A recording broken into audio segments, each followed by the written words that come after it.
Hey guys! Welcome back to my channel. So for today's video ay nasa next part na tayo ng paggawa nitong ating geometric flip invitation. So this time, ang gagawin naman na natin ay i-assemble na natin yung mga pinrint natin or yung mga ginawa nating layout using Microsoft Word na ating geometric flip invitation. So ayan, ito na yung mga pinrint ko nung nakaraang video. So ayan.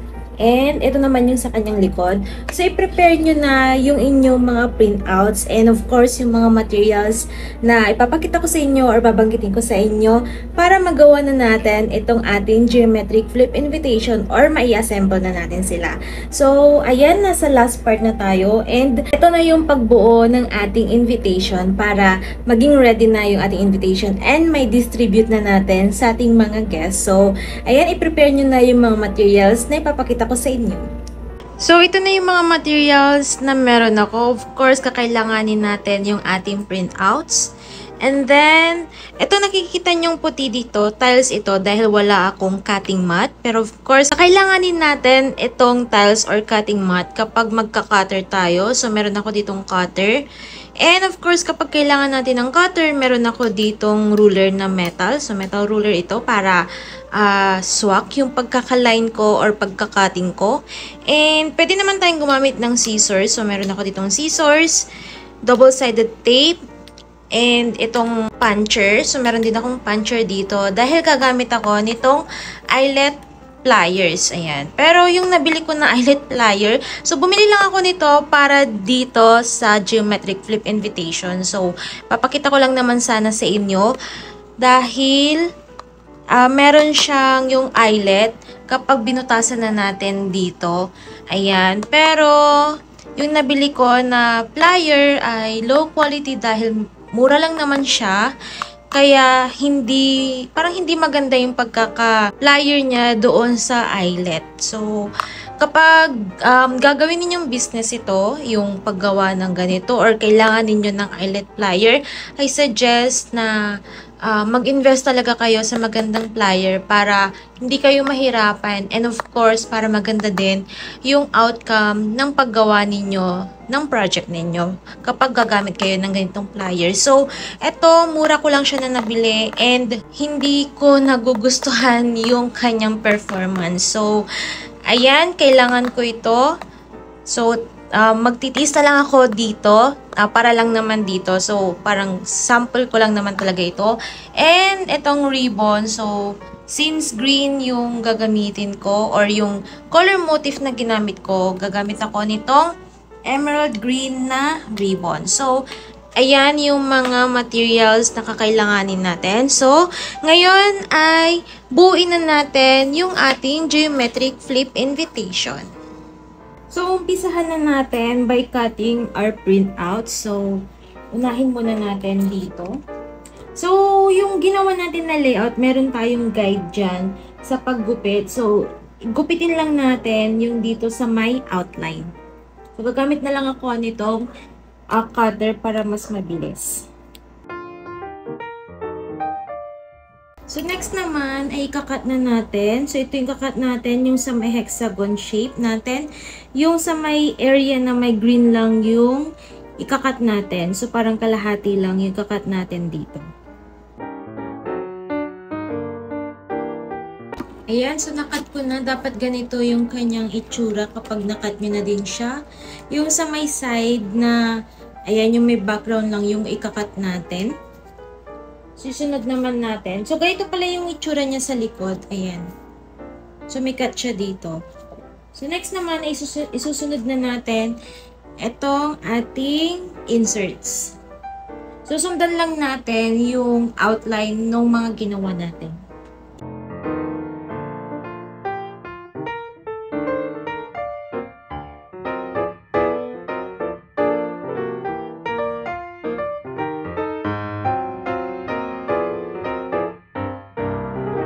So, ayan, nakat na natin lahat ng mga kailangan nating i-cut and yung mga inserts natin. Ito na din sila.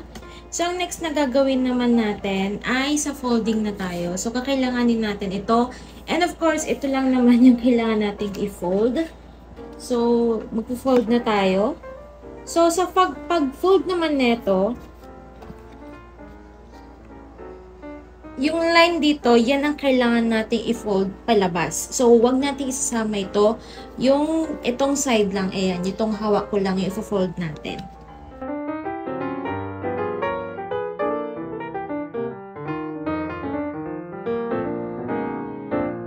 Ayan. So, na-fold na natin na pag ganyan.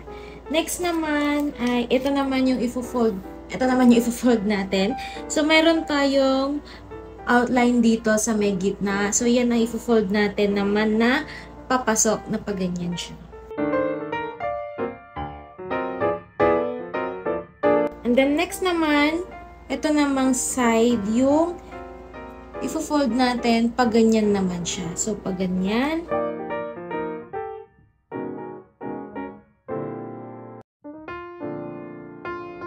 So, ito na yung nagawa natin. And sobra na ako na-excite dahil dito pa lang makikita nyo na yung outcome ng ating geometric flip invitation. And nasabi ko nga noon sa pinakaunang-unang video ko na this is my first time to create or to make this kind of invitation. So, as in, ngayon lang din ako magpa-practice. So, parang visualize ko lang talaga yung gagawin, kung paano talaga siya gagawin. And, thank God dahil nagagawa natin siya ng maayos. Basta sundan nyo lang yung mga instructions ko and magtiwala kayo sa mga sinasabi ko. At sigurado ako na same tayo ng magagawa tulad nito. So, ito na yung harap niya. And, ito na yung sa likod. So, pagbubuksan natin siya, ayan, ganito na yung kanyang itsura. So, ang next na gagawin naman natin ay ilalagay natin yung ating insert. Ayan. So, ito yung pinakaharap and then ito yung susunod. So, ang gagawin naman natin ngayon ay bubutasan natin. So, ang paglagay dyan is ganito. Dapat siguraduhin ninyo na itong dalawang insert na to ay papantay siya dito sa geometric shape na nasa loob. So, igaganyan natin siya. Ayan. Para ganito yung kanyang magiging itsura. Oh my goodness. I am now so excited with the outcome. Kung ano ito yung mangyayari dito sa ating invitation. So, magpa-puncture lang tayo dito ng maliit. So, bubutasan natin yan hanggang dito. And then, ang next na gagawin natin, kapag nalagyan na natin yan ng butas, ay gagamitan natin nitong ating eyelet puncher na low quality. Low quality and hindi ko alam kung magagamit ko siya ng maayos dahil meron ng problema. So, ipapakita ko sa inyo yung mga samples na nagawa ko dito dahil of course nag-sample din ako dahil hindi ko pa alam kung paano to gamitin. So, ipapakita ko sa inyo yung mga nagawa ko, which is hindi talaga siya maganda and hindi ko alam kung gagamitin ko pa siya dahil baka lang masira yung aking invitation. So, tignan nyo yung kanyang outcome, which is very, very bad. Ayan siya. So, paano ko siya gagamitin, 'di ba? Hindi maganda yung kanyang hindi maganda yung kanyang outcome. Ayan. So, kapag gusto niyo ng ganito, pumili na lang siguro kayo talaga ng yung good quality na puncher. Ayan. So, hindi ko alam kung gagamitan ko siya nito. So, ayan. So, next na gagawin natin is ubutasan natin. Pero before that, nagkalat kasi ako dito.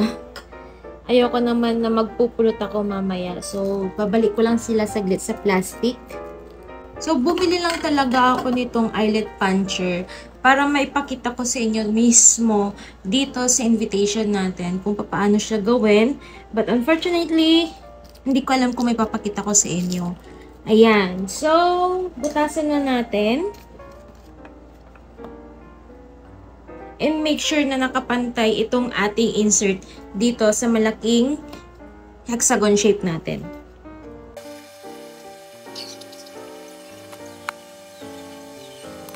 So, ayan, nabutasan ko na at dito natin ilalagay yung ating eyelet puncher. Since hindi ko alam kung may papakita ko sa inyo, basta gawin nyo na lang kung sakaling meron kayo.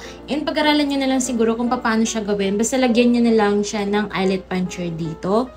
Ayan. So, for me, sa ngayon, ay tatanggalin ko muna yan. And magiging invisible muna yung ating insert. So, ngayon naman, ang next na gagawin natin ay, of course, i-insert na natin yung ating pictures dito.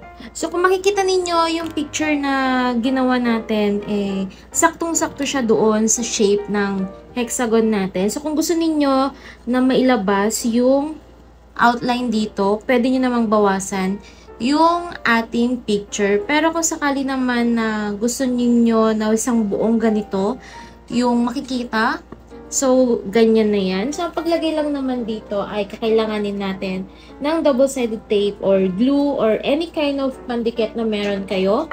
And of course, lalagyan lang natin yung likod ng ating picture para mailagay natin dito sa ating hexagon shape dito sa ating invitation.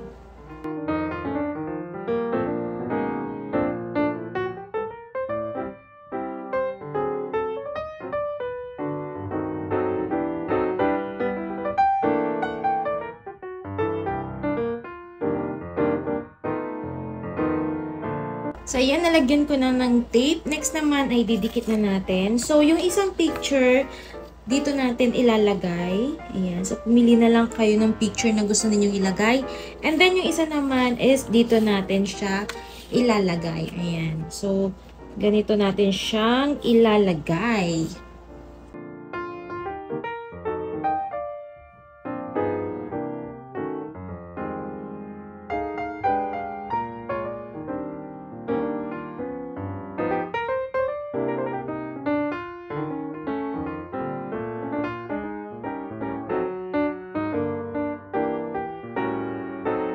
And ang next na gagawin na lang natin ngayon ay maglalagay tayo ng ribbon. So, ang paglagay ng ribbon is dito. Itatali natin na pag ganyan. So, sorry, hindi ko na napapansin na parang nasa labas na pala ng screen. So, ang paglagay natin ng ribbon is dito.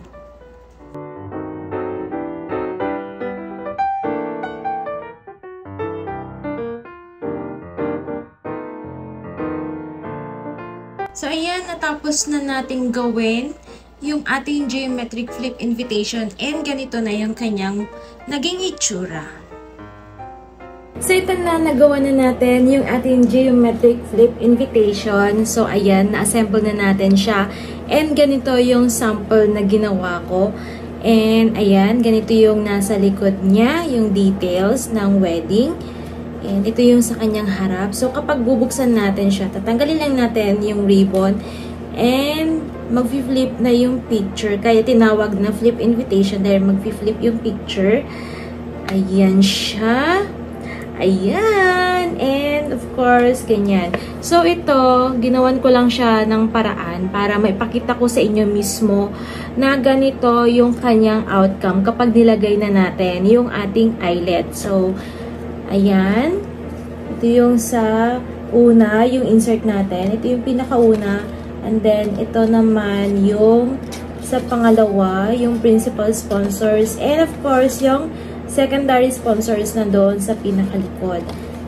Ayan. So, ganito yung ginawa natin na flip or geometric flip invitation using Microsoft Word. So, possible na makakagawa tayo ng ganito kaganda and ganito na ka-unique na invitation using Microsoft Word. So, kapag nasundan ninyo mula umpisa yung mga instructions na pinakita ko sa inyo, sigurado ako na makakagawa din kayo ng ganitong invitation ninyo. So, ano pang hinihintay ninyo?